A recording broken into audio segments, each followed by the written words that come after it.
Ndewo, Kedu. We have come to the end of week 1. We learnt greetings.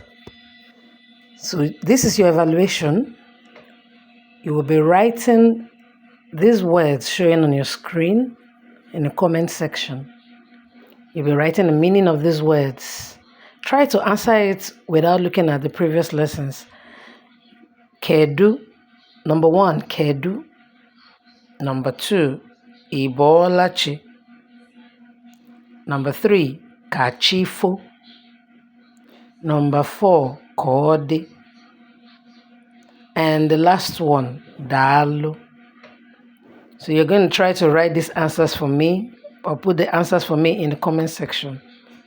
I'll be marking it and telling you your scores. Okay. Kodi.